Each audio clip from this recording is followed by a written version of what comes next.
బులెటిన్లో first of all breaking news చూస్తున్నాం. Assembly parliament ఎన్నికల్లో ఘోర ఓటమి చవి చూసిన బీఆర్ఎస్ పార్టీకి వరుస షాక్స్ తప్పడం లేదు. కాంగ్రెస్ చేపట్టిన ఆపరేషన్ ఆకర్ష్ ఎఫెక్ట్ తో ఇప్పటికే 8 మంది బీఆర్ఎస్ ఎమ్మెల్యేలు హస్తం గూటికి చేరిన విషయం తెలిసిందే. తాజాగా శనివారం గ్రేటర్ పరిధి శేర్లింగంపల్లి ఎమ్మెల్యే అరికెపూడి గాంధీ కాంగ్రెస్ పార్టీలో జాయిన్ అయ్యారు. సీఎం రేవంత్ సమక్షంలో ఆయన నివాసానికి వెళ్లి ఆయనకు ముఖ్యమంత్రి కండువా కప్పి పార్టీలోకి ఆహ్వానించారు. కాగా శుక్రవారం రాజేందర్ నగర్ ఎమ్మెల్యే ప్రకాష్ గౌడ్ సీఎం రేవంత్ సమక్షంలో కాంగ్రెస్ పార్టీలో చేరగా గంటల వ్యవధిలో అరికెపూడి గాంధీ హస్తం గూటికి చేరడం సంచలనంగా మారింది.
మరోవైపు గ్రేటర్ పరిధిలోని మిగతా ఎమ్మెల్యేలు సైతం కాంగ్రెస్ పార్టీలో చేరతారని ప్రచారం జరుగుతున్న వేళ ఎప్పుడు ఎవరు కాంగ్రెస్ పార్టీలో చేరతారనేది సస్పెన్స్ గా మారింది.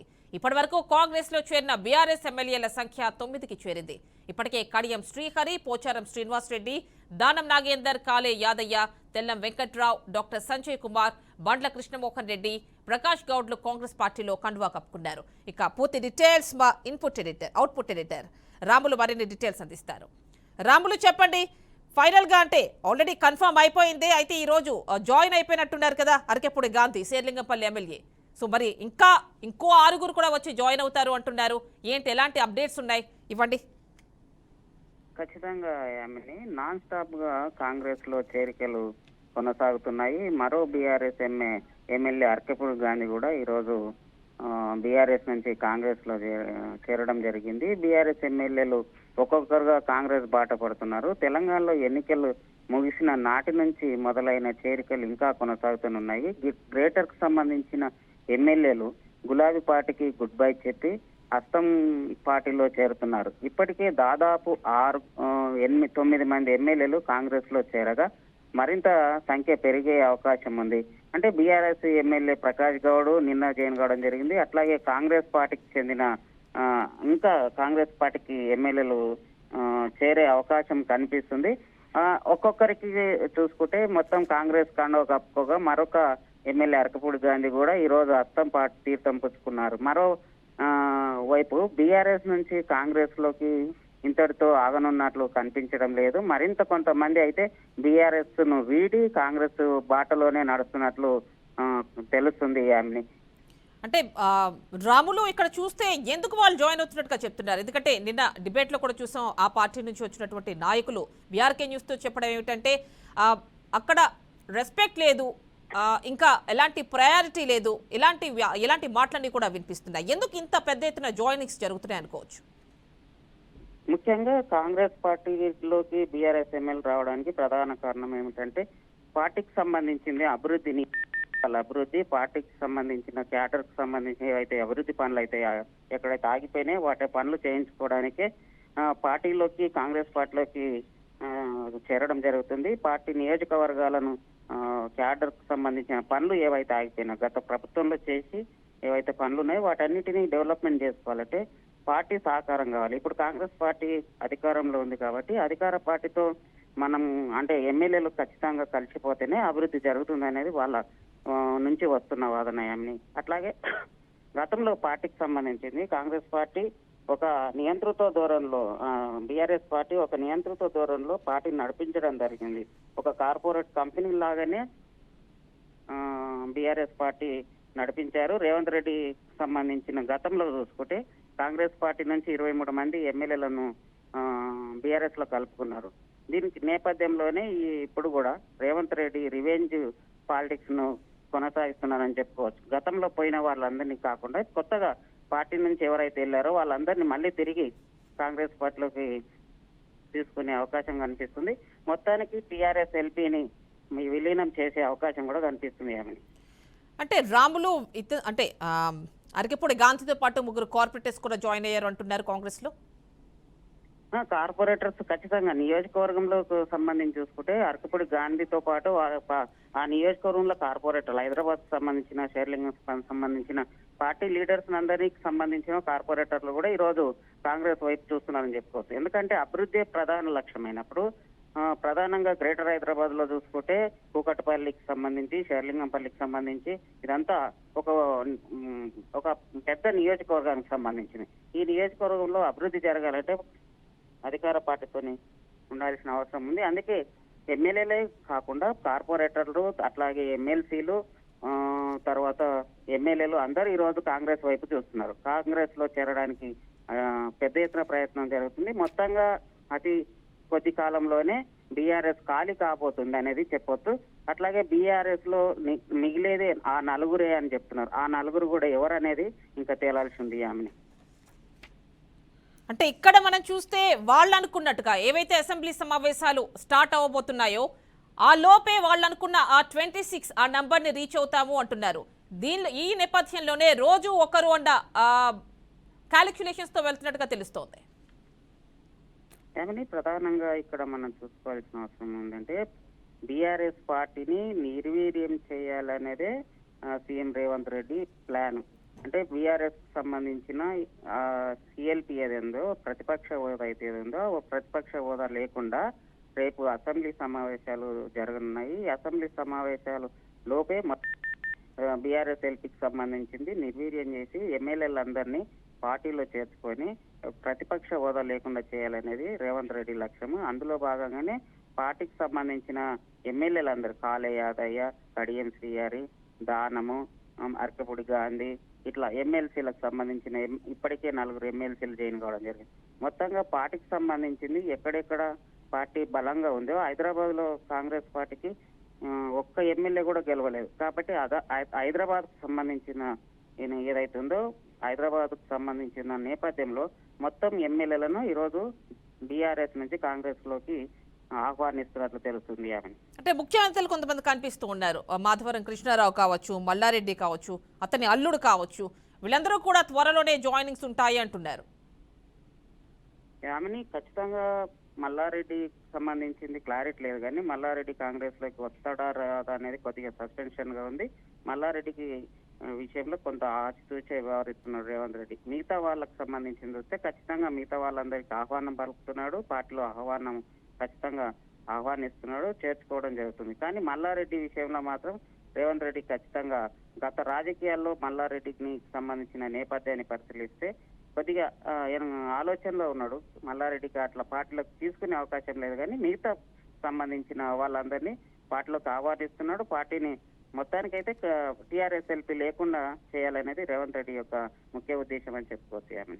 అంటే ఎలక్షన్స్ తర్వాత చూస్తే ఏదైతే గ్రేటర్ ఉందో ఉమ్మడి రంగారెడ్డి చూస్తున్నామో ఇక్కడంతా కూడా బీఆర్ఎస్ క్లీన్ స్వీప్ చేసింది. మరి ఈ నేపథ్యంలో అక్కడి నుంచే మొత్తం బీఆర్ఎస్ లో ఉన్న వాళ్ళ మొత్తం అందరినీ కూడా ఎమ్మెల్యేలు అందరినీ కూడా ఇటువైపుకి ఆకర్షించడం, పార్టీలోకి తీసుకోవడం ఎలా చూడాలి? బీఆర్ఎస్ ఎలా కౌంటర్ చేయగలదు? ఎందుకంటే ఆయన ఫామ్ హౌస్ లో కేటీఆర్ మీటింగ్స్ పెడుతూనే ఉన్నారు. అక్కడికి వచ్చే వాళ్ళు కూడా తక్కువ సంఖ్యలోనే ఉన్నప్పటికీ కూడా ఎంతవరకు కంట్రోల్ చేయగలుగుతారు? కేసీఆర్ ప్రధానంగా ఫామ్ హౌస్ లో ఎంతమంది లీడర్ను బుజ్జగించినా ఎవరిని వెళ్ళొద్దన్నా ఈరోజు ఎమ్మెల్యేలు కానీ క్యాడర్ కానీ కాంగ్రెస్ వైపే చూస్తున్నారు. ఎందుకంటే హైదరాబాద్ అనేది మహానగరం. ఈ మహానగరంలో కాంగ్రెస్ పార్టీకి 1 సీట్ రాలేదు. కాబట్టి ఇక్కడ బలంగా తయారు కావాలంటే ఖచ్చితంగా ఇక్కడ గెలిచిన ఎమ్మెల్యేలను పార్టీలోకి తీసుకొని పార్టీని బలోపేతం చేసే వైపే రేవంత్ రెడ్డి ప్రయత్నాలు చేస్తున్నాడు. మహానగరాన్ని విశ్వనగరంగా తీర్చిదిద్దాలంటే ప్రధానంగా పార్టీకి సంబంధించిన క్యాడర్ ఉండాలి, ఎమ్మెల్యేలు ఉండాలి, కార్పొరేటర్లు ఉండాలి, కింది స్థాయి లీడర్స్ కూడా ఉండాలి. వీళ్ళందరికీ సంబంధించిన ఆ, రేవంత్ రెడ్డి సమీక్షా సమావేశం నిర్వహించే పార్టీలోకి అందరినీ ఎమ్మెల్యేలను ఆహ్వానించడం జరుగుతుంది. మొత్తానికి పార్టీకి హైదరాబాద్ నగరంలో కాంగ్రెస్ పార్టీ బలంగా తయారు కావడానికి రేవంత్ రెడ్డి విశ్వ ప్రయత్నం చేస్తున్నారని చెప్పుకోవచ్చు. అంటే రాములు బీఆర్ఎస్ లో ఉంటే పవర్ లేదు కాబట్టి బయటకు వచ్చేస్తున్నారు అనుకోవాలా? కొంతమంది నేతలు ఇందాక మనం అనుకున్నాం మల్లారెడ్డి లాంటి వాళ్ళు, ఎందుకంటే ఈ మధ్య కాలంలో ల్యాండ్ డిస్ప్యూట్లు ఎక్కువగా పైకి వినిపిస్తోంది అతని పేరు. సో మరి ప్రొటెక్షన్ కావాలంటే గవర్నమెంట్ కావాలి అంటున్నారు, మరి అయితే ఇక్కడ కాంగ్రెస్ లోకి వచ్చే ఛాన్స్ లేదంటున్నారు, మరి ఎటు వెళ్తున్నారు? మల్లారెడ్డి లాంటి వాళ్ళు ఖచ్చితంగా బీఆర్ఎస్ తోనే ఉండే అవకాశాలు ఉన్నాయి. కానీ కాంగ్రెస్ లోకి మల్లారెడ్డి లాంటి కొన్ని భూ కబ్జాలు ఇట్లాంటివి చేసిన నాయకుడు మల్లారెడ్డి, చాలా వరకు భూ కబ్జాలు ఉన్నాయనేది ఒక విమర్శ కూడా ఉంది అనేది గతంలో మనకు తెలుసు.